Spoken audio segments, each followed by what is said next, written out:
In this clip, we will look at the assessment practices around higher order language when we're focusing on semantics. And this is designed to complement the semantics readings and lecture for this week's case.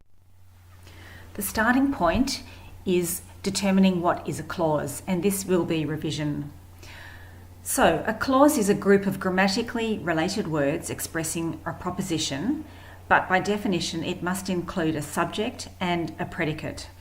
The subject may be explicit, and that's most common. For example, she's training in speech pathology, where she is the subject, or Mary's training in speech pathology, where Mary is the subject. It may be implied, so training in speech pathology. And an example of where that is used is if someone asked a question and said, "What's your sister doing now?" You could answer, "Training in speech pathology," and the she or the subject is implied. So along with the subject, we need a predicate to make up a clause, and the predicate is defined as the portion of the clause that explains the subject. The predicate must contain a verb, often a finite verb expressing tense, person, number, but it's not essential. So have a look at these examples. She trained in speech pathology and she's training in speech pathology.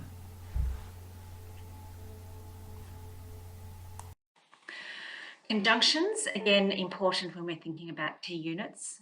A conjunction is defined as a joining word. They literally join sentence parts together. So some examples below: we went shopping and out for lunch. We could say we went shopping and we went out for lunch with an implied subject we, but the and is joining those two sentences. The next example: I enjoyed the football although my team did not play. Now, although is a conjunction. What we will talk about in a moment is that and is a coordinating conjunction and although is a subordinating conjunction. So let's look at coordinating conjunctions first of all. Words that join the sentences together where each sentence is of equal weight. So Kath follows North Melbourne, but her husband barracks for Geelong. Or we went to Witchery and to Sports Girl. So either side of the coordinating conjunction, the but or the and, in these examples, have equal weight in terms of the content they're providing. Subordinating conjunctions are where we have a main clause and a dependent clause, where the dependent clause establishes a relationship or is somehow dependent on the main clause. So here are a couple of examples.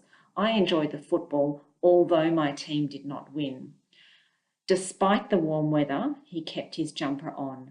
So both of the dependent clauses, although my team did not win and despite the warm weather, are dependent on the main clause, which are the other parts of those two examples.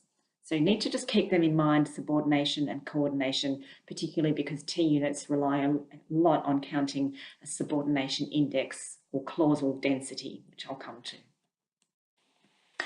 So here's an opportunity for you just to revise and practice that. So in each of these examples, identify the main clause and the subordinate clause, whether it's, a dependent or subordinate clause. Some of them may not have a dependent or subordinate clause. So my dog loves swimming in the sea, but he hates being bathed. You need to determine whether the conjunction but is a coordinating or a subordinating clause and what the dependent clause is. You'll only have a dependent clause if there is a subordinating conjunction. So the first example, but, is a coordinating conjunction, so there is no dependent clause. So take a moment to do them, and the next slide gives you the answers. Any queries with those, please don't hesitate to post a question to the news forum. So back to calculating T units and the subordination index, which go hand in hand. We need to do the following. We need to determine how many clauses are in the narrative sample. We need to then calculate how many T units are in the sample. And from those two calculations, the clauses and the T units, we can measure the subordination index, which is a measure of clausal density. The higher the subordination index, SI, the higher the clausal density. So to calculate a T unit, One T unit is a single independent clause and any subordinating clauses that are grammatically attached to it. So, an example, the girl did not like water. There is a main or independent clause, and that's one T unit. Another example, the girl did not like water although she lived by the sea.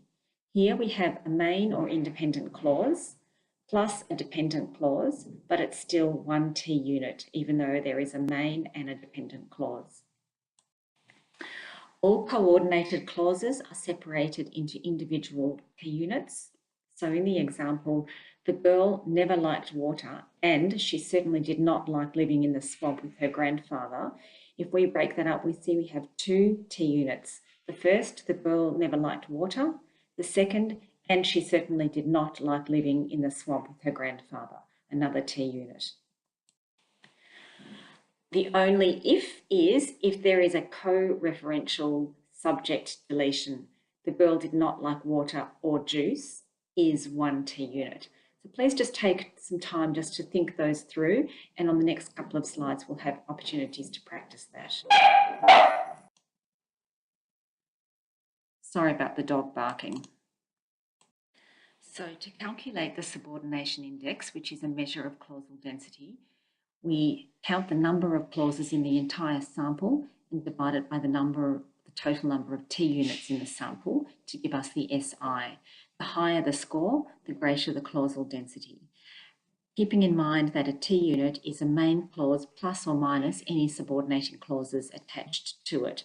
So we can never have more T units than clauses, but we might have the same number, for example. Here are examples. In sample 1, we have 50 main clauses and 50 subordination clauses. So that gives us a total of 100 clauses and 50 T units in the sample. So we have 100 divided by 50, which gives us an SI of 2. In sample 2, we have 50 main clauses and 10 subordinating clauses. So we have 60 clauses in total and a total of 50 T units. So our calculation becomes 60 divided by 50, which gives us a SI of 1.2. So sample 1 has a greater clausal density. On this slide is a short narrative. It isn't complete, but it's an opportunity for you to start separating narrative into clauses, calculating T units and a subordination index. So I'm going to read it to you first. Take note of where I pause because that might give you some clues as to where the clauses begin and end. My little brother's a real pain in the neck, and he's always taking my stuff, and he never asks first, and then he loses it or breaks it. Whenever I stay at my cousin's house, he always goes on my computer and plays my stuff, and so my mum yells at me when I slug him for it. So I'd like you to separate the narrative into its clauses, and as a hint, there are 10 clauses. When you've separated the clauses out, determine how many T units there are, and then you will be able to do the subordination index calculation, which is the number of clauses divided by the number of T units. There are some answers over the page, but I'd like you to try, first of all, separate into clauses and T units before you have a look at the answer.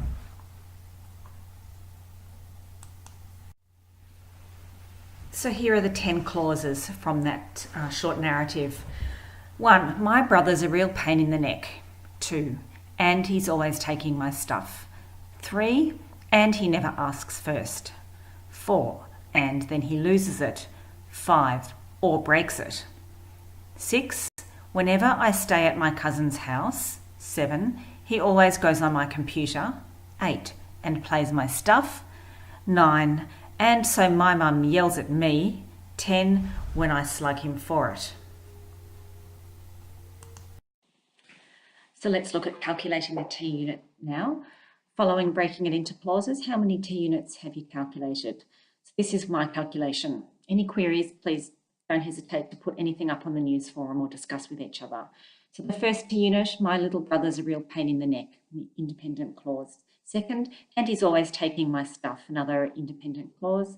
3rd, and he never asks first. fourth, and then he loses it or breaks it. That is an example of the co-referential subject deletion. So we have 1 T unit. So now we're up to 4 T units. Here we have 5, the 5th T unit. This is a long one. Whenever I stay at my cousin's house, he always goes on my computer and plays my stuff. So we have a dependent clause and the independent clause with also the co-referential subject deletion. And the 6th one, and so my mum yells at me when I slug him for it. Independent clause, dependent clause. So we have 10 clauses with 6 T units, which gives a calculation of 1.67.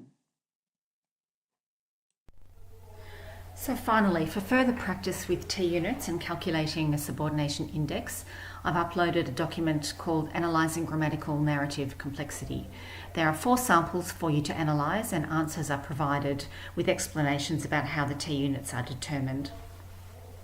And finally, I guess the so what factor, I've just put this table up from Paul and Norbury based on work by Scott in 1989 about some expected averages. This is a fairly blunt instrument, but it gives you some idea of what sort of figures you should be expecting. So according to grade, as children go from higher upper primary right through, the average subordination index expected to be produced in spoken samples progressively increases from 1.4 to 1.6 and is just slightly lower in written samples at the start, ranging from 1.3 up to 1.6. Thank you.